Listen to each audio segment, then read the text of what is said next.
出门买菜的时候，我掉进了下水道，被救时已昏迷不醒。可没想到，在这期间，家中发生了煤气爆炸，老公当场死亡。我声泪俱下，一边哭一边跌跌撞撞地往家里跑。邻居们都感叹我和老公情义深重，只有我知道，我只是着急去看看我的成果。毕竟不亲眼见到，我都放不下心啊。今日是周末，下着雨，刮着风，我早早地便起床，将房间打扫干净，将老公还没有抽完的烟盒子悄悄拿到客厅，放在餐桌他平日里坐的位子上，那里也有一把打火机。然后从冰箱里拿出排骨，洗干净，焯了水，然后放入烧开的砂锅中，大火在烧开后转为小火慢炖。我家是20多年房龄的老小区，60多平，是个2居室，即将要拆迁。由于环境太差，很多人都已经搬走了，我们这栋楼就只有我们一户了。小区没有安装天然气，依然是那种十分老的煤气罐。这种老小区的厨房一般都是在客厅阳台上的。风大，将火吹熄灭了一次，刺鼻的煤气味扑鼻而来。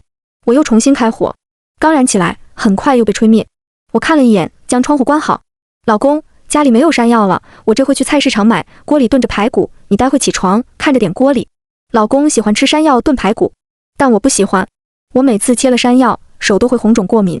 他瞪着我，声音带着浓浓的鼻音，我都感冒了，你还让我做家务，你是不是想累死我？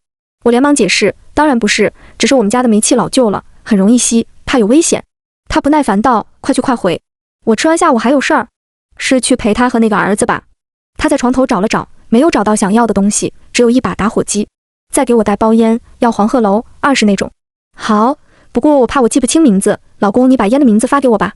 他翻了个白眼，小声骂了句没用。随即我手机上收到了他发来的消息，20的黄鹤楼2包，去老郑那买。我勾唇一笑，外面下雨了，风大，我把窗户给你关上。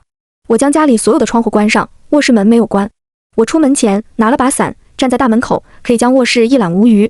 他在被窝里玩手机，不知跟谁聊天，笑得一脸春心荡漾，与方才跟我说话的表情完全不像是一个人。我在心里道，老公，永别了。我撑着伞，步行10分钟，来到菜市场，买了山药。我经常在这家买，老板也十分健谈，我们聊了几句。老板说，今日下雨，湿漉漉的，都没什么生意，问我怎么大雨天还出来买山药。我说我老公爱吃，今天好不容易他也休息，就炖山药排骨给他喝。老板调笑，说我对我老公可真好，他可真有福。我适时露出羞涩的神情。买完山药，我看了时间，才过去15分钟，回去路程10分钟。我们那一栋靠近东门，人少，正大门在南门，要买烟就要去南门。从菜市场去南门需要走另外一条道，这条道没有监控，下雨天更没什么人。这条道1年久，已经坑坑洼洼，破烂不堪，现在已经将路围起来再修了。而人行的道上有一个下水道口，盖子是打开的，路已经被打得烂糟糟的，要通过这条道，必须经过这个下水道口。为避免有意外出现的目击证人，我撑着伞，低着头，一脚踩在一颗石子上，重心不稳，我重重摔进下水道口。几米的高度并没有让我受很重的伤，只是身上有些擦伤，这是令我没有想到的，毕竟我没有实验过。但好在我的右腿好像失去了知觉，我看了看，已经肿起了大包，我想应当是骨折了。万幸，终于有拿得出手的伤了。这下水道内没有水，只有一些沉积的杂物，发着阵阵恶臭。于是我把心一横，朝脏污的地上狠狠撞去。地上有一些不知名的硬物，我没有费太大的力气，便把头磕得头破血流。我看了看手机，10点50。而后我将手机随意扔在一旁，手中提着的山药散落一地。我保持着摔下来时头着地的动作，倒在那，闭眼，像是昏迷了一样。地上的恶臭争先恐后地钻入我的鼻腔，令我恶心得想吐，正如我面对我老公时那般恶心。我的心砰砰直跳。下水道内很黑，唯一的光源便是那个井口，但此时井口被我的伞遮住了光源。没错，我特意拿了一把双人的大伞，就是为了确保伞会卡在井口，因为这把伞是我救命的道具。我期待不要那么早被人发现我掉入了下水道中，一分一秒都如此的漫长，仿佛过了1个世纪。我隐隐约约听到有消防车的警报声，我心底一震，难道成功了？此刻我恨不得立刻起来，去亲眼看看我老公究竟有没有死。但是我知道我不能，我必须要耐着性子在这里昏迷，等待救援。没过多久，我的手机传来嗡嗡的震动声，我没有理会，手机响到自然停。我的手机都设置的震动，紧接着手机又开始震动，隔着网线我都能感受到对方那气急败坏的模样。不过都与我无关了，毕竟我现在还在昏迷，昏迷的人怎么可能会接电话呢？又不知过了多久，我听到有人说话的声音，紧接着有人大喊，有人掉下水道了，我得救了。好心人打了119和120，我迷迷糊糊被抬上担架，上了救护车，进了医院。我的腿被打上石膏，头上缠着纱布，左手背上插着针，打着点滴。护士将手机交给我，看着我的表情有些同情。你之前昏迷了，手机一直响个不停，上百个未接电话，我们便接了，说是你婆婆，我已经跟她说了你的情况，应该很快就来了。我感激道，谢谢你。请问我这个多久能输完呢？我老公还在家等我拿山药回去炖排骨呢。护士看向我的眼神更加怜悯，还有1个小时。你腿骨折，还脑震荡，好好休息吧，别想着排骨的事。我知道她为什么这种表情，应该是电话一接通，我那好婆婆就先劈头盖脸地骂了我一顿，甚至说了我老公出事的事，但护士为了我的伤情，不忍心告诉我。我也很想知道事情究竟怎么样了呢？毕竟我可是费了那么大劲，还将自己弄成了这副鬼样子。若是没有成功，我会骂老天的。很快，我便知道了我牵肠挂肚的答案。婆婆不顾护士的阻拦，径直冲进来，啪啪2个巴掌，狠狠扇到我脸上。顿时我的脸变肿得老高，嘴角出了血，头昏昏沉沉，额头上的伤也沁出了血。这个老太婆下手还是这么狠，我被打懵了，喊了一声妈，然后委屈的掉眼泪。一个凶狠恶毒的恶婆婆，一个唯唯诺诺、受尽欺凌的儿媳妇，顿时便呈现在病友以及护士的眼前。她被人拦住了，没法再打到我，就开始破口大骂：你这个丧门星，不要脸的贱人，是你害死我儿子，我要杀了你！你这贱人为什么要出门，留我儿子一个人在家？现在他死了，都是你害死的，我要弄死你，让你给我儿子陪葬！我呆愣住，失控问道：妈，你说什么？谁死了？你说阿超怎么了？何超是我老公的名字。婆婆一屁股瘫坐在地上，失声大哭，嘴里却不停地咒骂我。老公，我拔了手背上的针，想起身，结果因为腿上打石膏，一下子摔倒在婆婆面前。我哭着求婆婆：妈，你告诉我，阿超到底怎么了？婆婆的巴掌、拳头再次落在我身上，我却丝毫未觉，不顾护士的反对，拿了手机，单腿就往外面跳。这里是骨科，在门口放着一根拐杖，我心中暗自道了声对不起，然后偷了拐杖，拄着拐杖一瘸一拐地往医院外跑。我一边跌跌撞撞地跑，一边哭，后面婆婆也跟了上来。在别人看来，我是遇到了什么天大的事，急得命都不要。只有我知道，我是着急去看看我的成果，不亲眼见到，我都放不下心来。小区已经围满了看热闹的人，警戒线将我家那栋楼都围了起来。因爆炸引起的火已经被扑灭了，消防车已经走了。在现场的应当是警察，专门调查起火爆炸原因，以及死者死亡原因，要确定是意外还是人为。从外观看，房子被烧的并不是很严重，有些被烧过的痕迹，好在左邻右舍都没有住人，这也是我敢用这个计划的原因。何超该死，但我不能连累无辜。警戒的警察将我赶走，我大喊说那是我家，发生了什么？我老公还在里面，求你们放我进去，求求你们！我声嘶力竭，瘫坐在地上，绝望的嚎啕大哭。下过雨的地上还淌着水，污水瞬间浸湿了我的裤子，以及我打着石膏的腿。我脸上印着红肿的五指印，额头上的纱布沁着血，配合着我声嘶力竭的哭嚎，任谁看了都会叹一句：人间惨剧。雨虽然没有某平去要生活费那天那么大，但也细细密密打在我脸上。雨和泪根本早已分不清了。可怜的我，30几岁就丧夫，成了可怜的寡妇。老公还死得那般惨。更惨的是，我没有孩子。经过这次打击，我以后日子该怎么过哟？这是我认真哭嚎的时候，别人叽叽喳喳同情我的话。我是个不下蛋的母鸡，拜婆婆所赐，整个小区都知道。我还是个逆来顺受、勤快又孝顺的人，整个小区也都知道。很快，我和婆婆都被带到了警察局，不是派出所，是那种有法医能查大案那种警察局。警察审视的目光令我浑身不适。警察把我带到了一间房间，里面有一张桌子，3把椅子，2个警察，一个负责询问，一个负责记录。林女士，不用紧张，我们只是例行调查，你如实回答便好。我垂着头，终沉浸在自己的悲伤中。警察问，家里窗户为什么全都关严了？窗户严严实实，导致屋里浓度过高，无法排出，何超中毒，而后又遇明火，引发爆炸。我很惊讶，关窗？我没有关窗啊，应该是我老公起来关的吧。今天下雨，他又感冒了。我走的时候还听他抱怨，风吹得他脑门疼。说到老公，我又红了眼眶。警察，你锅里炖着排骨，开着火，为什么会出门？我抽噎，老公今日好不容易休息，可以在家吃个饭。他吃了饭，下午还有事要出去。他最喜欢吃山药排骨了，冰箱里还有排骨，所以我一大早便起来开始收拾炖排骨，但却发现没有山药了。老公便让我去菜市场买，他在家看着。至于为什么一个大男人要让老婆大雨天独自步行出门去买山药，相信警察早就已经将何超与婆婆的秉性调查清楚了。警察，你走的时候何超是醒着的？我点点头，我们都起得早。老公鼻子堵，起来吃了药。警察，他鼻子堵，不不通气。是的，感冒流鼻涕。他吃了药，很可能就会打瞌睡。他鼻子堵，所以闻不到煤气味道。警察，你出门的时候是几点？一般人是不会去记一个平平无奇的事件发生在几点的。我摇头，没有注意。警察用最温和的语气问，似乎这是一个毫不重要的问题。你买完山药回来时为什么会走另外一条路？我突然走另外一条路是很不正常的。如果我没有走那条路，我不会发生意外，我会按时到家。如果我在家，煤气一旦泄漏，我便会发现及时开窗，便不会发生爆炸，我老公也不会丢了性命。我要去买烟。警察，买烟？是的，我出门的时候，老公让我给他买2包烟，卖烟的地方从那条路走要近些，不然就会从靠近我家那个门那边去绕一大圈。对了，我记不住烟的名字，我老公还给我发了信息。我将手机微信打开，何超的信息映入眼帘，20的黄鹤楼2包，去老郑那买。老郑就是那家小便利店的老板，我老公经常在那买烟，聊得很熟。老公经常说老郑家的烟更正宗。警察看了看，点点头，将微信上的时间记录下来。我猜接下来他们就要根据我出门的时间去实验我步行到菜市场时间，找到卖山药的老板，在沿途调查监控或者虚造目击证人。因为没有确定是他杀，所以调查不会十分严格，只会例行公事。谢谢你配合，李女士，若是有什么问题，我们会再联系你。从那小房间出来，遇到了婆婆，她情绪失控，冲上前来就朝我身上打，我拄着拐杖站不稳，又摔倒在地。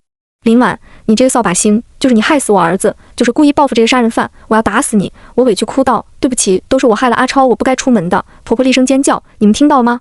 她亲口承认了，就是她害了我儿子，你们杵着干什么？还不快把他抓起来，他是杀人犯！她一如既往的颐指气使，却完全忘了，这不是他的王国，这是警察局。警察十分敏锐地抓到他话中的一句话，故意报复。在详细问时，他却支支吾吾说不出来，只一个劲让警察将我抓起来。警察自然不可能乱抓人，他就骂警察被我这个狐妹子迷住了，被我贿赂了，他要去告我们云云。一场闹剧，他也翻不出什么浪花。我知道，第一阶段我熬过了，接下来警察就要围绕故意报复去查我与何超之间的夫妻关系、社会关系。查？我还怕你们不查？狂风暴雨即将来临，我回了婆婆住的地方，但被赶出来了。那套房子是我与何超的婚房，一套3居室，首付是我和我爸妈给的。我找了个破旧的小宾馆暂时住了下来。很快，保险公司联系到我，说让我准备材料，办理何超身故理赔。我沉浸在悲痛中，不做理会。一个刚死了深爱丈夫的女人，除了悲痛，对其余任何事情都应该是提不起兴致的。我知道，有的是人替我着急。保险公司没有那么神通广大，被保险人身故，他们第一时间就能知道，而且还催着人去办理理赔。实际流程应该是由被保险人家属或者受益人、投保人进行报案。我根本没有报案。满心悲痛的我，不应该第一时间就想到老公的赔偿金的，应当是小三撺掇婆婆悄悄去将保险金领了，结果被告知要我才能领，所以保险公司才会给我打电话。他们应当是准备在我将保险金领了后，再像以前一样骂我一顿，再说几句好话，我就能乖乖将钱交出来。何超的保险是意外险和定期寿险，不同于重疾险，这2种保险的保额高，保费相对低，杠杆十分高。当然，他不可能花钱买保险，受益人填我。一开始这2份保险就是为了用我的性命来换取他们一家3口加上婆婆后半辈子大富大贵的。我在保险单上签下字那刻，便是我下定决心要杀了何超之时。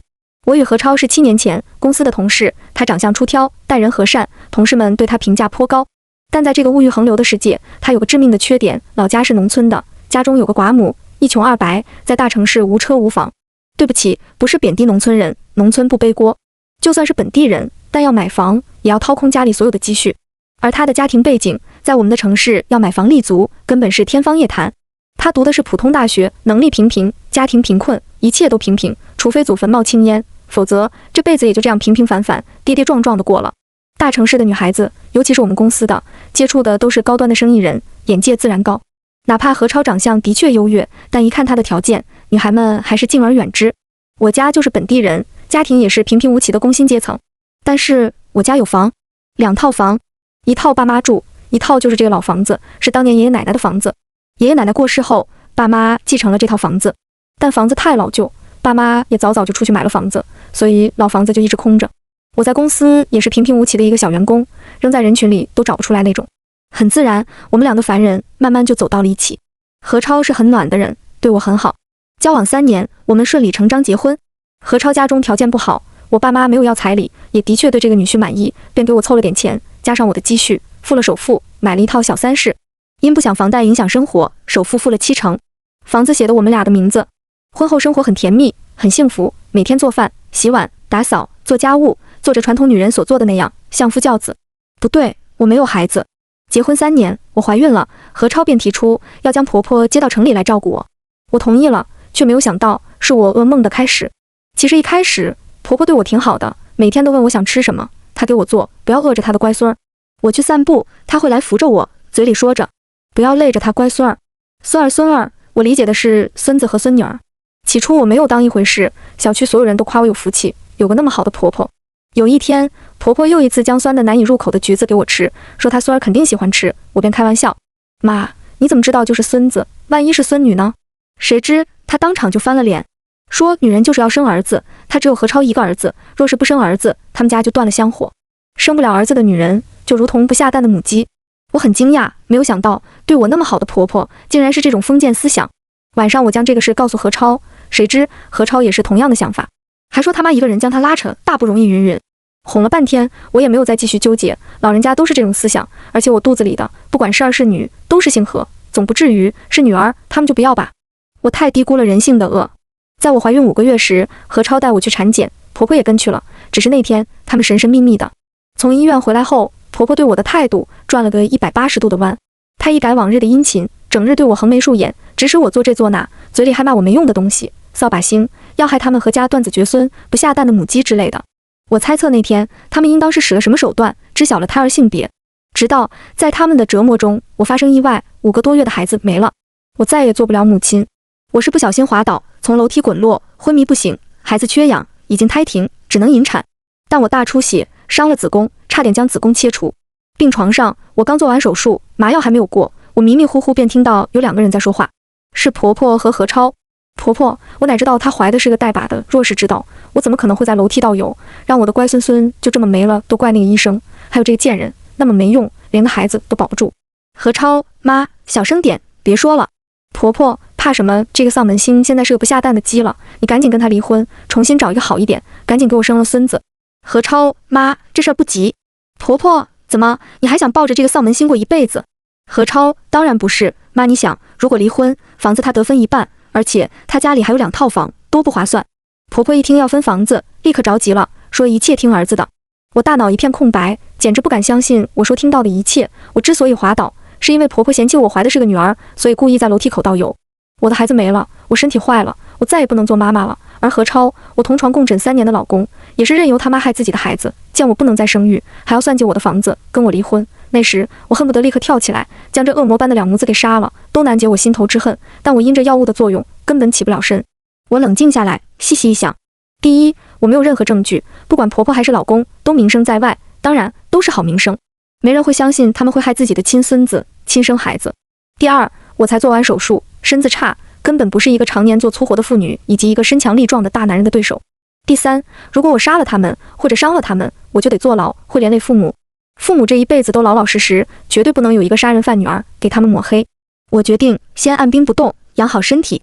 或许是因为心里有那么一点点小愧疚，又或许是看在房子的份上，出院回家养身体那段时间，婆婆并没有太过苛待我，只是明里暗里的讽刺我。我身体养好后，毫不意外沦为了家里的奴隶，而何超回家时间却越来越晚。我经常在他身上闻到香水味，衣服上看到口红印。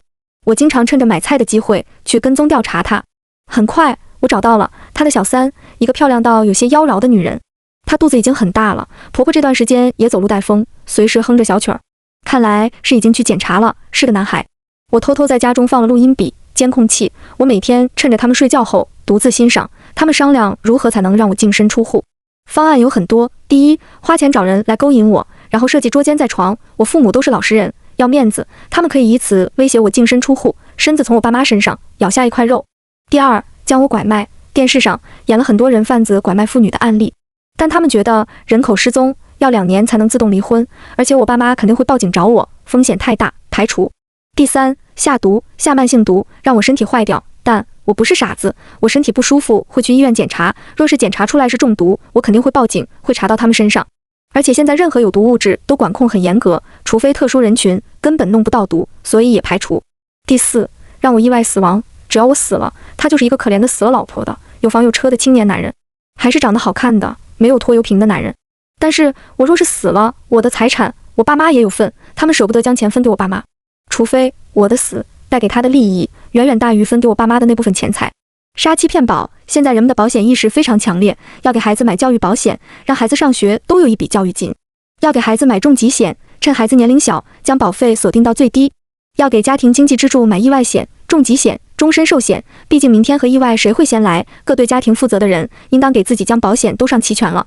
万一哪一天发生意外，家里房贷谁还？年迈的父母谁照顾？年幼的孩子的生活费、教育费谁出？所以买保险，如果我死了，他们就能拿一大笔的保险金，只要买的够多，就能让他们后半辈子过上大富大贵的生活。而我死后分给爸妈的份额，对于他们来说就微不足道了。我十分感谢他们将各种杀人的方法分析得如此透彻。确定了方法后，第一就是要先去买保险，然后再确定具体怎么实施杀人。何超找了一个保险代理人，详细的咨询了什么样的保险花钱少，而且能拿到的钱多。我做了手术，重疾险肯定排除，因为有免责条款，虽然有身故赔偿，但是有等待期90天，这个时间对于他们来说太久了，而且等待期内不赔。最重要的是费用高，保额低。保额也就是最后赔偿的那个金额，最适合的就是意外险和定期寿险。终身寿险太贵，保险代理人给他介绍的时候直接否定了，代理人便提出可以定期寿险代替，比如保20年，在20年内身故，不论是什么原因身故，就能获得身故赔偿金。寿险本身就是以人的生命为标的的，而意外险更不用说了，众所周知的便宜，赔得多。他带着保险代理人来与我面谈时，说的天花乱坠，说他多么爱我，对我多么好，给我花那么多钱，就是为了给我个保障。我心里冷笑，只有重疾险被保险人才能在活着的时候花到，意外和定期寿险都是人死了才能拿到的。当然，意外残疾也可以活着花，意外医疗不算。我一脸幸福，谢谢老公，但是你那么辛苦，也应该给你也上一份的。保险代理人十分专业，立即又推了夫妻互保的产品。或许想到我也活不了多久，这些保费也只交一次，也怕引起我怀疑，便同意了。我们双双在电子保单上签了字，从他卡里扣了钱。我们互为投保人，互为唯一指定受益人。他太心急，不太懂指定受益人是什么意思。我们单人的保额700万，定期寿险、意外险、主险、附加险全部按照最高保额来买的，甚至150元一张，保额50万的意外险卡单也没有放过。电子签完就是等待纸质合同的时间。他们趁我不在家里商量如何让我意外死亡，列举了几十个方案，经过查询大量的资料，浏览大量网页后，都被一一否定，其中就包含了让我煤气中毒。不过我们的婚房不具备条件。我很感谢他们将各种杀人方法的利弊都分析了个透彻，让我不用查，从而留下证据。大数据时代，你就算将所有记录都删除，警察同样能查到你曾经浏览过什么。对比他们心怀叵测，查大量资料想杀我，而我干干净净，十分完美，就是一个完美的受害者。但在他们还没有拿出确定方案时，发生了一件大事。我爸妈继承的那个老房子要拆迁了，富贵迷人眼。他们已经不满足要吞我那套房子以及我死后的700万赔偿金，他们还想要我家的拆迁款。老房子在市中心，是我们这第一批商品房，一大片都是又老又旧的。虽然面积不大，但是房价死贵，能赔大概300-400万。于是他们商量暂且放过我，大慈大悲让我再多活一段时间，待拆迁款拿到手，哄骗我买房，然后他们再想办法写成他妈的名字当做赠与。为了能多谈一点补偿费用，何超决定搬去老房子做了钉子户。而我们的婚房就说出租一间出去补贴房贷，那承租人就是小三和刚几个月的私生子。签租房合同那天我在场，那孩子长得跟何超像极了，而且是个儿子。我打内心恭喜他们，他们家的皇位有人继承了。我猜这私生子跟何超长那么像，应该没有做过亲子鉴定吧。我们搬到老房子，婆婆经常过来看我们，不对，是在小区打探情报，究竟什么时候拆迁，什么时候能拿到钱。我依然像个保姆一样。他们马上就要有钱了，就要成为千万富豪了，所以越发看不上我。我都能猜到他们整日都在想什么，除了念着钱什么时候拿到，就是整天算计该怎么才能不着痕迹杀掉我。正如我整天都琢磨该怎么杀掉何超一样。在搬进来第一天，我开火做饭时，风将火吹灭了一次，我就有了初步的想法。而根据他们之前分析的煤气泄漏、一氧化碳中毒这个方案，在这个老房子已经具备了实施的条件。但中毒容易就回来，若是加上爆炸，那就真的尸骨无存了。但怎么把我从这事儿当中摘除，就是个问题。同住的人要怎么才能排除嫌疑？发生爆炸时，我不能在场，但是我必须拥有完美的不在场的理由。这个理由我想了好几个月，直到前几天，我无意间经过那条路，发现正在翻修，我一个不小心，差点掉入那个下水道时，我灵光一闪，一个完美的、合理的不在场证明在脑海浮现。若是在家里发生煤气泄漏甚至爆炸时，我不小心摔在下水道井中了呢？摔下去肯定会受伤，我有手机可以求救。不行，我必须无法求救。摔下去受伤昏迷了，所以无法求救。对，合情合理。至于我为什么要走那条道，很简单，去帮何超买烟，或者想个其他什么借口，我想不出来，只有买烟。紧接着，我需要一个时机，让何超在家，且合理的让煤气不小心泄漏，合理的关窗，且不能让何超发现，甚至能够让屋子合理的出现火源。这是根本不可能的。他如果在家，根本可能闻不到煤气味道，更不可能会在煤气满屋时点火。没有想到，上天都是站在我这一边的。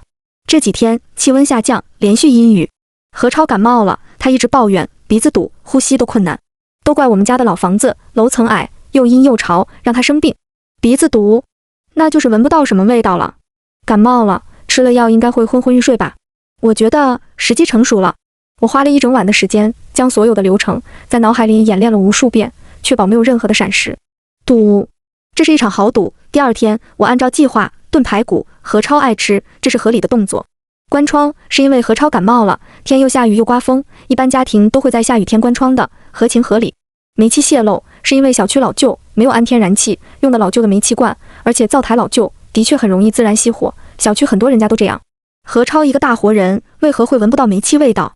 因为他感冒了，鼻子堵，而且还吃了药，昏昏欲睡，所以根本没法发现煤气泄漏，合情合理。至于为什么会爆炸，这一点我只是赌。他是离不开烟的人，床头没有烟了，所以会让我买，我就有合理的理由从菜市场走那条路，从而摔进下水道井。而他睡醒了会起来上厕所，便会看见桌子上还有烟，他只会以为是自己昨晚吃饭时放在桌上的。一早上没有抽烟，他定会迫不及待地抽。一旦点火，当然这些计划有太多不确定因素。不确定何超会不会睡，不确定他什么时候会醒，不确定他会不会闻到煤气味道，不确定煤气泄漏的浓度是否足以毒死他，不确定他会不会起来，会不会看到桌子上的烟拿起打火机。至于他让我买烟，我可以说是口头说的，合情合理，但以不清楚烟的名字为由让他发信息更加实锤。毕竟一个从不抽烟的女人对烟的名字是真的不懂，就像女人的化妆品，男人不懂粉底液和气垫、高光、阴影、修容、眼花缭乱的口红色号，一切都是生活中合情合理的细节，但就是这些细节的组合要了何超的命。办理保险理赔需要公安机关或者派出所开具地认定为意外死亡的证明、火化证明以及个人证件。已经过了1周，警察已经将事故现场以及我的合理不在场证明都调查了个遍，包括何超出轨，但警察可管不了别人出轨不出轨的。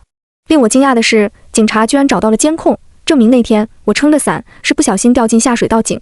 原来为了防止有人偷钢筋，工程队新装了一个监控，监控上显示我掉进去的时间是10点49。我微信上何超给我的信息是10点29，从家中步行到菜市场大概10分钟，逛了一会，买山药、削皮5分钟，从菜市场出发到发生意外大概5分钟，期间没有任何人经过。过了2个小时才有人经过，发现了那把伞，我才获救。我的不在场证明形成完美闭环。而根据现场勘验，就是煤气泄漏，男主人感冒睡着了，醒了过后鼻子不通，在客厅抽烟点火那一刻发生爆炸。至于窗户，这种天气家家户户都关得严严实实的，这次爆炸就是单纯的意外，所以警察以意外结案，还在小区进行了煤气安全教育。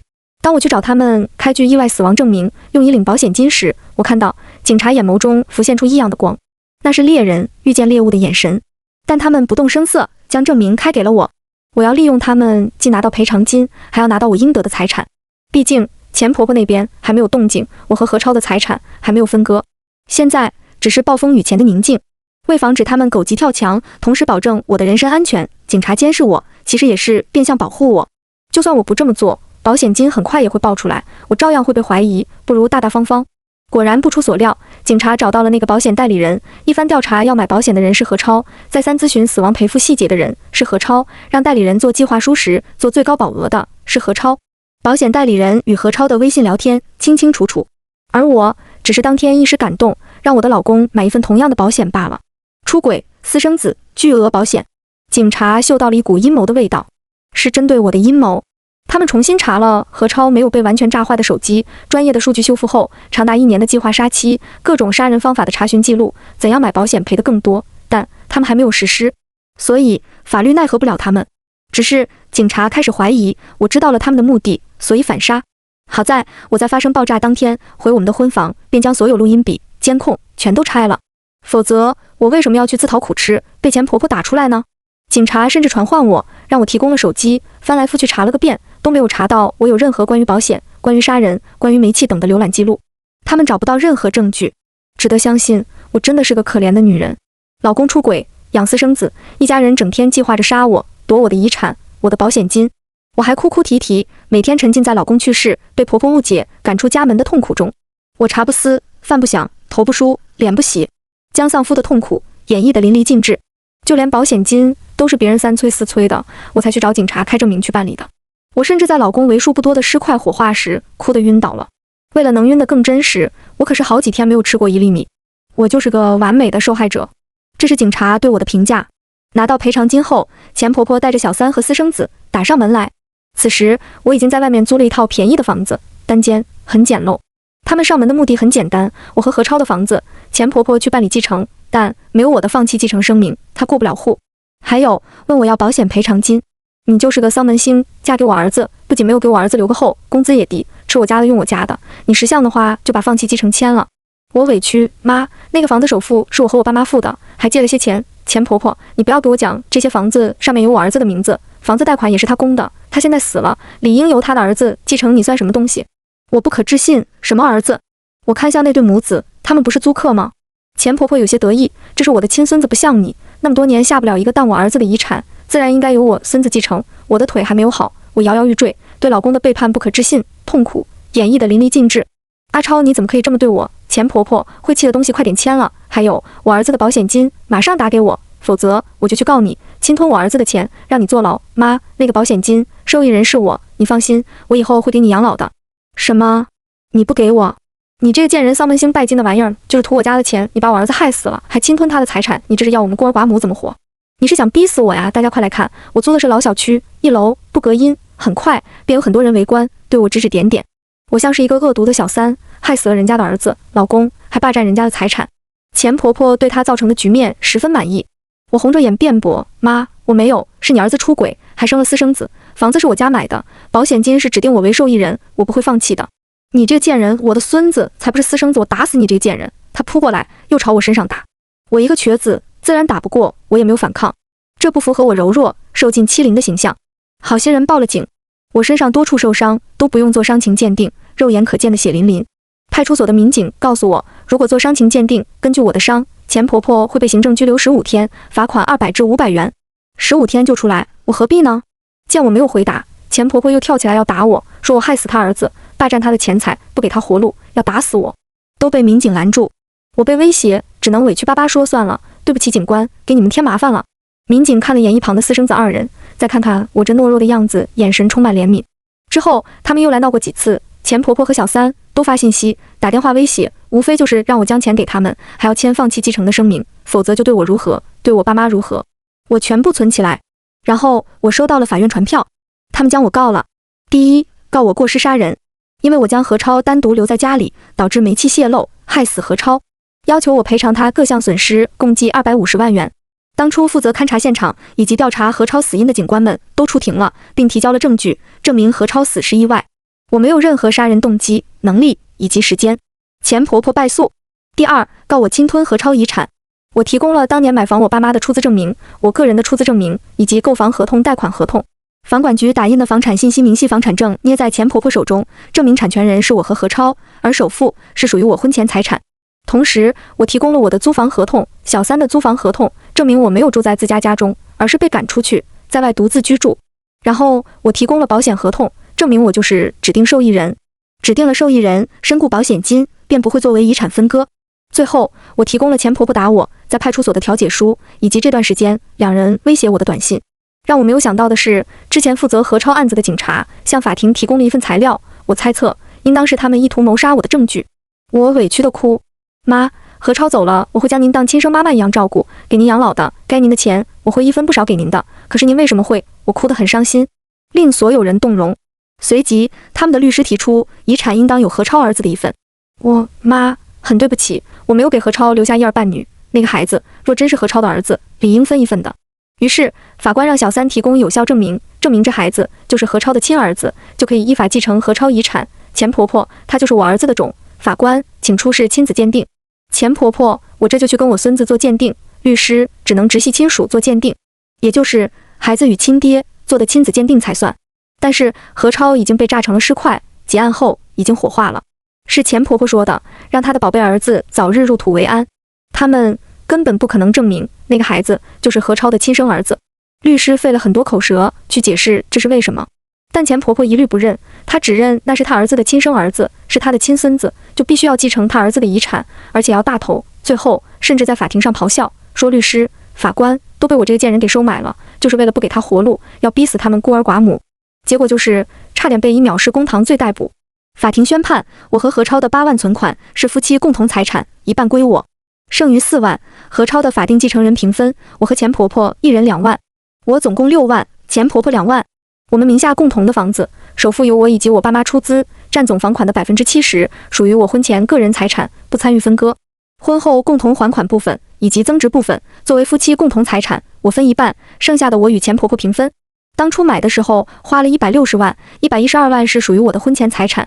如今房子价值190万，78万为共同财产，扣除当初贷款48万，还了几年，还剩大概42万多贷款。也就是说，作为夫妻共同财产的只有将近36，我先分一半18万，剩余18万，我与钱婆婆平分，一人9万。车子贬值，只剩几万块价值，作为何超给婆婆的赡养费，我也没有计较。最终，我给钱婆婆9万房款以及2万存款，一辆价值几万的车，她放弃房子产权。眼看到手的几百上千万飞了，他们自然不可能会接受，于是继续上诉，还继续来找我闹，并且死活不搬走，拒不配合房子析产。我申请法院强制执行，我成功继承了房子，以最小的代价，我赔了小三几千块钱的租房违约金，转手将房子卖掉。而后，我将小三告上法庭，要求返还我与何超婚姻存续期间，他用夫妻共同财产为小三花的钱，包含一辆10万左右的小车、几个名牌包、金项链、金镯子、金戒指，为他租房的房租、每个月打的生活费等等，一共25万。我很善良，零头抹去了的。我作为何超的法定妻子，拿结婚证、火化证明去银行拉他的流水，易如反掌。他们找我闹得很厉害，包含但不限于诅咒、威胁、撒泼、谩骂、动手打人，找人上门打。我没有再受过伤，我是一个胆小懦弱的可怜女人，就连告小三返还钱财，都是律师看我可怜，向我建议的。为了保护我自己，我在派出所附近租了个房子，不管谁上门，我都指着监控说，不怕坐牢就来打。最后，法院强制执行，是钱婆婆掏了钱，替小三还上了我的钱，这部分钱还按照法律分了一部分给钱婆婆。他们最后一无所有。小三大好的青春不可能浪费在何家，所以她偷了钱婆婆的钱，扔下孩子跑了。后来，钱婆婆抱着孩子来找我，她说我已经没法生育了，她将何超的孩子给我抚养，让我当做亲生儿子，不然我这么多财产以后都没人继承。我给了她200块，像打发乞丐那样。她又开始无休止地骂我，我见她瘦了很多，苍老了很多，一脸疲惫，后半辈子应该会过得很痛苦吧。我没有告她害我流产，终生不孕。第一，没有证据；第二，若是她坐牢，每天有吃有住，还定时放风，有人权，还可以踩缝纫机，多么舒坦。她不配，她必须在外面一把年纪喂养她家皇太子，辛苦劳作，直到死。邻居都夸我大度，还给小三的孩子红包。如果是他们不打出去就算好的了。我叹气，爱孩子是无辜的。邻居们恨铁不成钢，你这人什么都好，就是心善，人善被人欺呀。我家的老房子也确定了赔款方式以及金额，总共400多万，加上保险金700万，卖房的100多万，我家总共1000多万了。我给爸妈买了好几处房子，用于出租、升值，一部分存定期，然后搬了新的地方，继续过着普通的生活。从始至终，我都是那个善良的，甚至是软弱的、可怜的女人。任谁谈起我的故事，都会认为我是受害者，被何家人欺凌，老公出轨，婆婆恶毒，小三上门，抢夺财产，还年纪轻轻就无法生育，还守了寡。我就是个完美的受害者，毫无破绽。